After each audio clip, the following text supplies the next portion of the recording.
It's another edition of the Bleav in Steelers show. Welcome in. I'm Mark Bergin, joined as always by my guy, two-time Super Bowl champion and Pittsburgh Steelers scout, swagging you, Ike Taylor, IT, recording this on the Wednesday in advance of NFL Week 10, Steelers, Packers.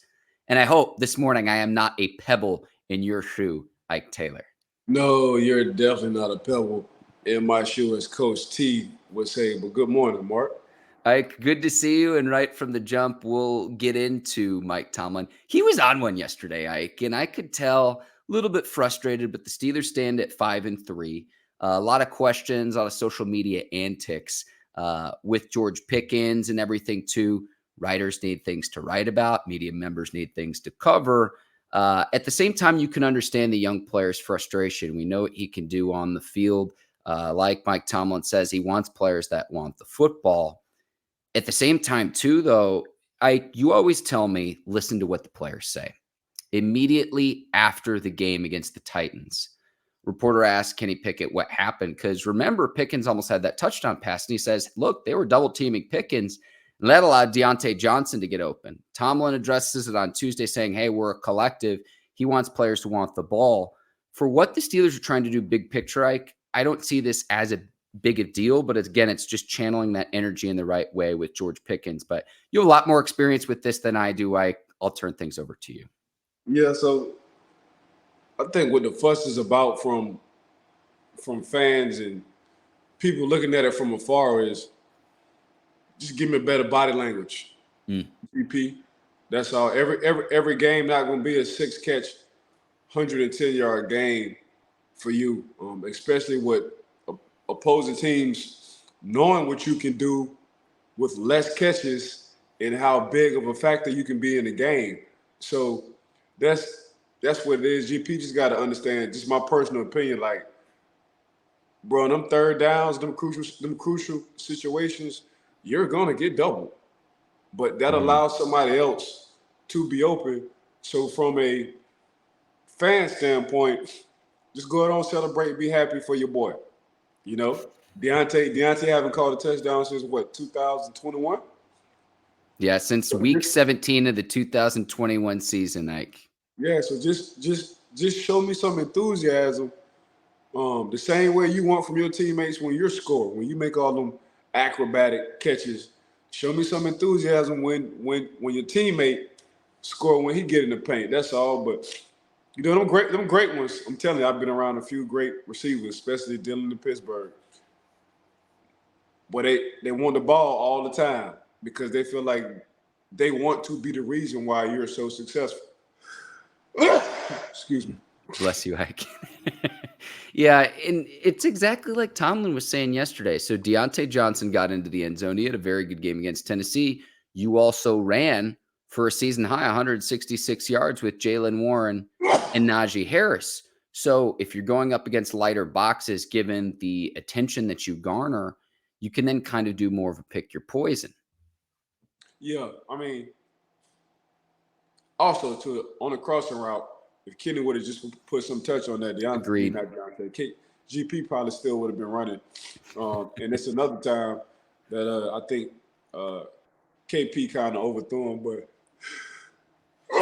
holy moly, excuse me. But that's just what it is. It's gonna be some games like that, you know. And really, that's just a compliment to you, GP, on how teams feel about you, especially in crucial situations in the game. They feel like you're that guy. Yeah, he had back-to-back 100-yard seasons and then limited to 2 catches against the Titans. And no doubt we'll talk some here in a second about Kenny Pickett and his performance first 3 quarters of the game compared to the fourth quarter. But again, I look at what Pickett said immediately after the game. And you always tell me, listen to what the players say. And he's saying, if not for the attention garnered by George Pickens, it wouldn't have been able to set up the other things that we need to do with this offense. And Tomlin even said it on Tuesday as well. When you got the running game going, that helps neutralize Derrick Henry. And that was huge in the week 9 performance against Tennessee. Now, Kenny Pickett in the first 3 quarters, Ike, there's the stat. And let me pull it up because I've got it here in my notes. First 3 quarters of games, passer rating 75.3, 108.2 in the final 15 minutes of games. He did what is the classic coaching, you can hear this in parenting, Ike, is the power of positive reinforcement. And I saw Mike McDaniel do this with Tua as well, where immediately the reporter asked this of, hey, how do you get Pickett going earlier on in games? And he goes, well, why don't you approach it from the other standpoint of how well he's performed in the fourth quarter? And again, it's something that they'll work on. But I noticed Mike McDaniel did the same thing with Tua. And yes, the Dolphins haven't beaten a winning team this year, but Tua is in that conversation for the MVP race. I noticed Tomlin used a similar tactic in backing his player here publicly, despite the fact that we all know that the Steelers offense has had its struggles, especially in first half of games and really first three quarters of this season. I mean, that's what you want your coach to do.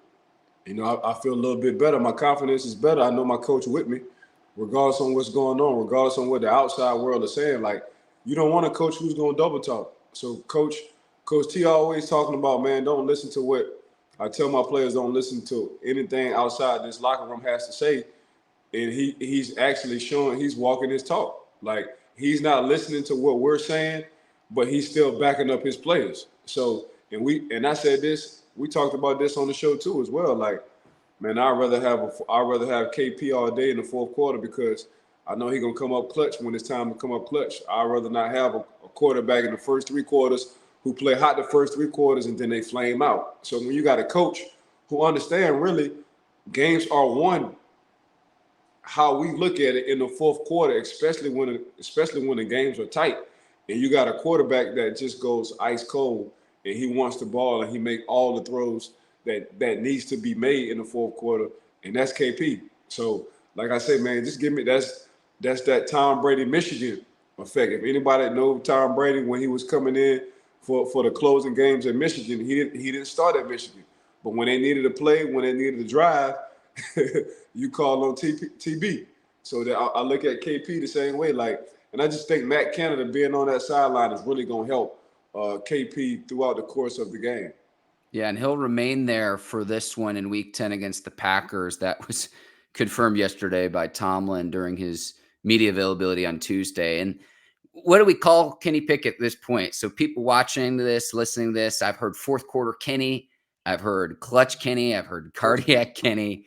But when he has all of those game-winning drives late in games, I compared him a few weeks ago to Eli Manning. It's not to say he's Eli Manning for the longevity and the 2 Super Bowl titles, but it's just his performance when your team needs it levitates a level. Now, again, you want to see that earlier on in games, and the Steelers offense needs to continue to get right. I said this in our last show, Ike, even if the Steelers offense was like average right now, I think we'd be talking about one of the elite teams in all of the NFL. So how do you build on that on the back half of the year? This is still a very young offense, but I said, your baseline this year has to be where you left off last year. They're starting to get things figured out. I like that they're starting Broderick Jones again. We'll talk about that here in just a second too. But if you can get the running game going, control the clock, Pickett only needs to make a play here and there, and you've got really two really talented receivers on the outside. Deontay Johnson's been a Pro Bowler in this league before. George Pickens is on his way to stardom if they can find creative ways to get him the football consistently. So can you continue to build on that in the coming weeks, particularly if not only you want to get into the playoffs, Ike, for me, success this year, I know we always say Super Bowl, right? But okay, one game at a time. To me, a successful year this year for Pittsburgh would be not only to get into the playoffs, but to win a playoff game for the first time since the 2016 season. It's been several years to see that. If Pittsburgh could accomplish that, I'd say that this year's been a success in year 2 of Kenny Pickett. That's where I'm falling right now headed into Week 10. Yeah, I agree. You just want to get in the tournament. Once you get in that tournament, it's fair game for anybody. You can get hot at the right time. I've been a part of that. Just get in the tournament hot team in 2006, where we was the 6th seed. We had to win the last 4-5 games to enter into the tournament, which we did. And once we got in the tournament, we was the hottest team. We was the on the road. Ain't nobody want to play us. We had to go on the road for all our games and wind up winning and taking it to the Super Bowl, wind up winning that too. And that's when, Bussy in Detroit, and that's when Bussy retired. So You just want to get in the tournament. And I've been a part of us being the number one seed and winning the Super Bowl too as well. So you just want to get in the tournament. And I've been a part of us not being the number one seed, getting to the Super Bowl and losing in the Super Bowl. So you just want to get into that tournament. Regardless of how we might feel, how the roster look like, whose roster is better than who. By the end of the day, man, it's who defense going to play better than who running game going to play better than who quarterback's going to play more clutch in the fourth quarter. And you have that right now with the Pittsburgh Steelers. It may not look pretty, but they winning ball games. The same way if you look at the Kansas City Chiefs, they're not looking pretty, but they're winning ball games. We know once they get into the tournament, you like clutch, Patrick Mahomes, the defense they have now in the running game. And you say the same thing about the Pittsburgh Steelers right now. It don't look good and it's not pretty. But when it comes down to playoff football, the scores, the possessions are bare minimum. Defense amp up, the running game amp up, and you want that quarter. Like having some connection issues there too, but the first 6 seed to go on and win the Super Bowl, that 05 team into the 06 playoffs. So we'll get Ike back here in just a second, but I hear what he's saying in terms of just getting in the playoffs. But if you want to achieve success, the offense needs to be better than it's been this season.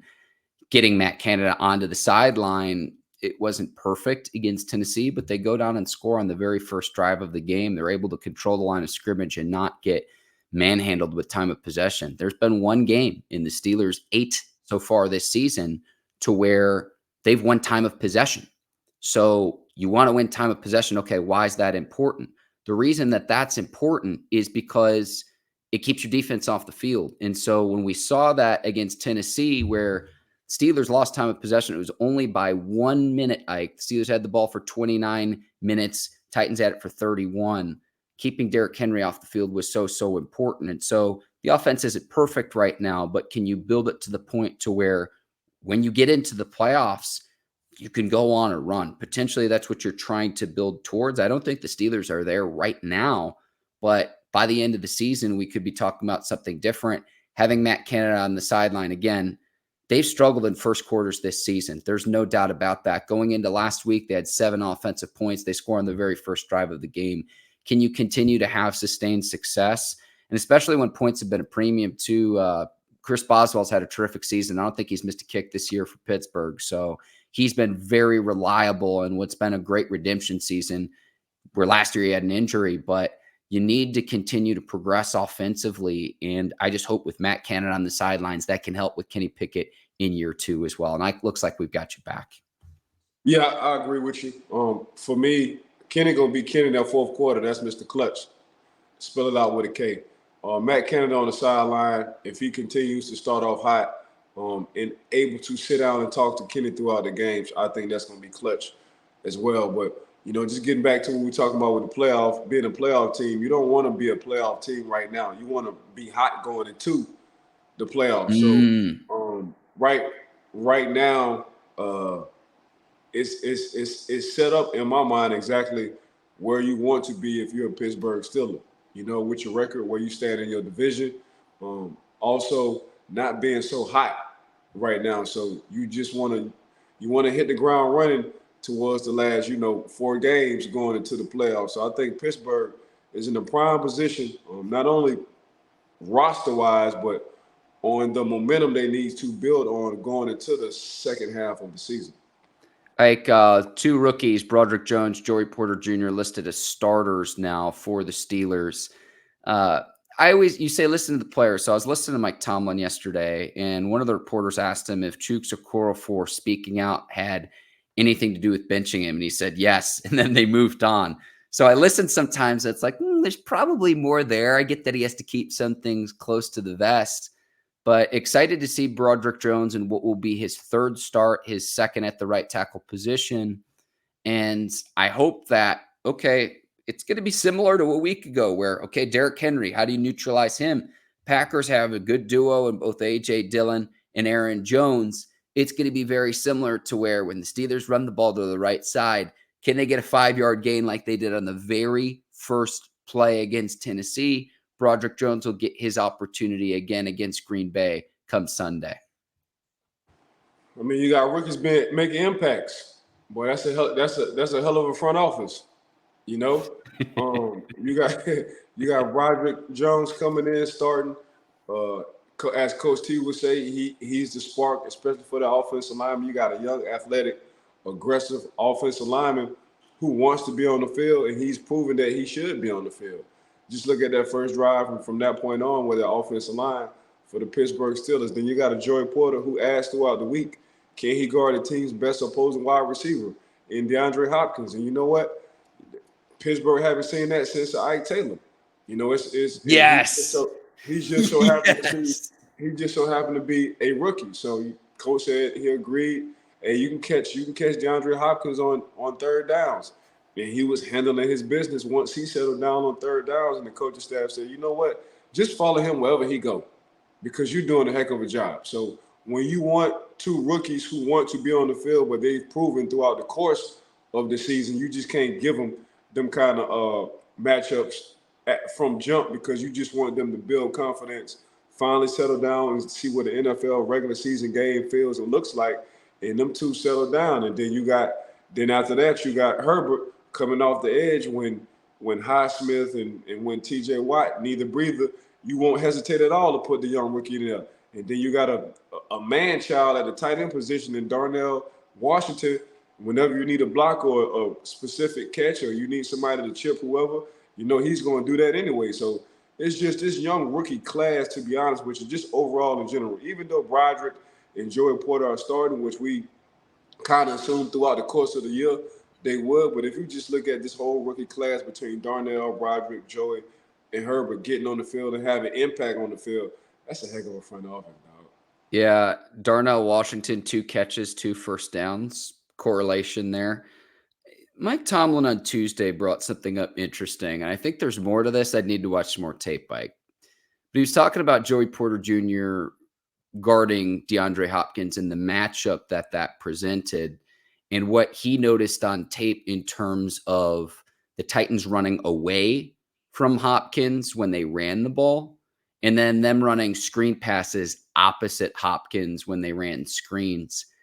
I would need to know more about tendencies and specifically what he's looking for in terms of matchups, because the deficiency in Porter's game right now is his tackling ability. And that's something he'll work on and he'll get better at the more and more he plays.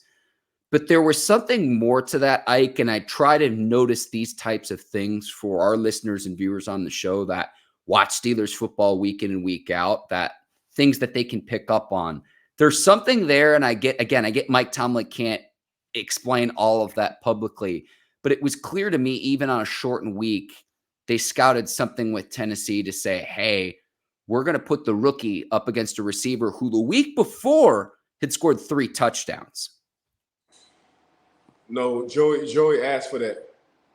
So if that wasn't the game plan. So JP Jr. asked for that. He went into the week and said he wanted 10. And when you have a rookie going into the week saying they want the team's best receiver, you got to respect his mind. You know, because when we was winning Super Bowls, who was playing the team's opposing best receiver? It was Ike T. What number JP Jr. got? Uncle Ike. When he was going home and his dad was having conversations about the cornerback position, who was talking about? Uncle Ike. So all he's known, seen, and heard is Uncle Ike. All he's known during the playoff runs, the regular season run, the Super Bowl runs, was Pittsburgh was locking things down. Uncle Ike, number 24 at the time, was locking receivers down. So, hey, coach, you've been knowing me since I was small. You know, since I was small and been in training camp, I've seen the 24 before me lock stuff down. This is exactly what I want to do. Now it's on you if you're going to let me. So you got to sit back. Let me talk to the coaching staff throughout the course of the week. And the first thing, if I'm looking at as a coach, a rookie comes to me and say he wants to lock or shut down a team's opposing receiver, I'm like, he ready, because you don't ask for that. Usually coaches give you that, but usually rookies don't ask for that. For that young man, JP Jr., to ask for that, and the coaches said, and they just give him a sample size. We're gonna let you do it on third down to see how you do. And once JP Jr. calmed down throughout the game, the third down went from, 24 got 10 all game. But it's the fact, it's It's the fact, it's the confidence that he had in himself to go ask for that assignment and do well at it.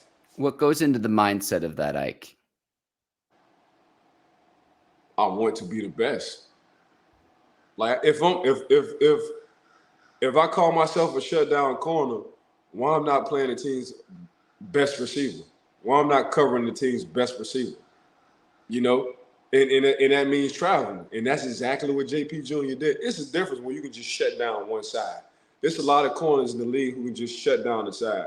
Man, you know how hard it is to follow the team's best receiver. It's way harder than what you think because it can be any given play. So either that's gonna lengthen your career, that ain't do nothing but lengthen my career or shorten your career. Either your butt gonna get burnt all the time and you're not gonna play, or you're gonna be locking stuff down and they can't play without you. So that's what it is. Let me ask you this too. How do you have the mentality of, okay, next play in the previous play doesn't even matter? How do you have that short memory as a corner, good or bad, whether you lock down the opposing team's receiver or, okay, I've gotten burnt to this point, I need to regroup next play? How do you go in? How do you go into that from the mentality? Like, I'm trying to get into a psyche of what goes into playing a cornerback and being a lockdown corner. I think Coach T got the best analogy, especially on the outside of the perimeter with the corners. Gunfighters get shot, and I just take it to a whole nother level. Gunfighters get shot, but I have a doctor on standby to heal my wound ASAP, and that's just letting that play go. So you know sometimes when you win a shootout with the best receiver on the opposing teams, they're going to make their plays. You ain't gonna score no touchdowns, but you gonna make your plays, and you just gotta like shake it off and be like, he got me on this one, but he ain't get me on the next one. You know, and it kind of pisses you off when it do. Sometimes you got to be woken up by a play from the receiver because it gets boring out there sometimes if you're that lockdown corner. They're not throwing it to your side. So if it's a 3rd and 5 and he catches the slant and that's 1st and 10, okay, now I done woke up. I'm like, God, it just be that easy. If he get a 15, 20-yard play, okay, now I done woke up. About to lock him up. So sometimes getting a play played on you, ain't a bad thing. You know, sometimes you just need to get woken up sometimes. You just can't let it happen often. Well said, Ike. Well said. Speaking of star cornerbacks, Steelers got to know where 23 is. That's Jaire Alexander, one of the best in the league for Green Bay. Mentioned the running game for the Packers too. That's really my keys is, again, so what we saw a week ago with Derrick Henry, you've got A.J. Dillon, you've got Aaron Jones in the backfield, some young playmakers on the outside, Christian Watson, all that, but time of possession is going to be huge. Packers team that's 3-5 entering this game. And then on the opposite side, 23 can make plays. He's going to neutralize whether he's up against Pickens or Johnson. Again, pick your poison. This might be a game where Pickens has to serve more as a decoy, but I'm going to say this too. If Jaire Alexander is everything he's cracked up to be, and he's one of the NFL's elite, you might not need to double team Pickens. So then maybe Pickens can take advantage of some of those one-on-ones. That's a battle I can't wait to see, is to see who the Packers put Alexander on, whether it's Johnson or Pickens. Yeah, I mean, Jaire Alexander, he's one of my favorite. He's one of my favorite in the league. He does not get the recognition he deserves, but everybody in the league know he's one of those guys. You throw it his way, he gonna make you pay. But it's between KP and GP. They just throughout the game got to figure out when I'm gonna have them one-on-one matches, if it is a matchup. And boy, I like GP over anybody in one-on-one matches. Just throw it in the area where he can be acrobatic, and he's gonna come down with the ball. That's just gonna be a feel for the game between them two on when it's the one-on-one matches. Yeah, I've got the Steelers taking care of business. They're 3-point favorites, 24-17. I can't wait to see what happens come Sunday. Really quickly before we sign off here, too, former Steelers receiver Martavis Bryant back on the Cowboys. And Ike, his rookie year was your final year in the league. I wanted to get your perspective now that he's worked his way back. The 31-year-old receiver signs with the Cowboys practice squad. Man, listen, if he didn't get in trouble like how he was getting in trouble, he probably would have been Pittsburgh's best receiver ever. ever. I haven't seen a guy that tall, that fast, that agile. I mean, when AB got hurt during that playoff run, he single handedly damn near beat Cincinnati, but he single handed damn near beat the Denver Broncos, and that's when the Denver Broncos had to shut down secondary, the no fly zone. So that young man, Martavis, we'll see how he is. I see him been keeping himself in shape, but we're gonna see what he do. But I mean, Dallas got him one right there, boy. I'm telling Yeah, you. he might already be the Cowboys' second best receiver behind Dallas, CD Lamb, Ike. Dallas got him one. Dallas got him one. That catch he had against Cincinnati where he flips into the corner of the end zone is one of the coolest catches. Obviously, in Steelers lore, you've got San Antonio Holmes in the Super Bowl, but the completion of that catch is just absolutely spectacular. That's been on my timeline since this news dropped, where it's like, hey, don't forget what this guy could do with the ball in his hands. Hey, listen here. Usually his guys with that kind of athleticism are smaller guys. Mm-hmm. Guys who tall like him usually don't have that kind of athleticism. For a guy to be that tall with short man athleticism is scary. But he's on the right team. He's on a team that need another receiver.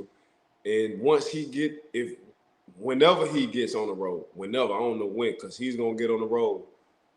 That's exactly what Dallas needed. Tay. They needed a Tay. And they got on one. Excited to see when he can get on the active roster as he works his way back into the league. I want to thank you. You're the absolute best. Today's presenting sponsor, betonline.ag. NFL Week 10 is here. If you want to place a bet on any of the action, betonline.ag is the place to do it. Use our promo code Bleav, that's BLEAV, to receive your 50% welcome bonus on your first deposit. BetOnline, where the game starts. If you're on YouTube, hit the subscribe button. Apple and Spotify, 5 stars and 5 stars only. Ike, please fill in the blanks if I'm missing anything here. No, you ain't missing nothing. Just going to repeat what you said. Got to give a big shout out to betonline.ag for rocking with us since day one. Give a big shout out to you as well, Mark, for rocking with me. Bleav in Steelers podcast. Keep tuning in. Make sure y'all subscribe to YouTube. Give us a 5-star rating on Apple Podcasts. Appreciate everybody for tuning in. For Ike Taylor, I'm Mark Bergin. Thank you for watching Bleav in Steelers. We will see you next week. Enjoy NFL Week 10, Steelers, Packers. Till then, take care and so long, everybody. Peace.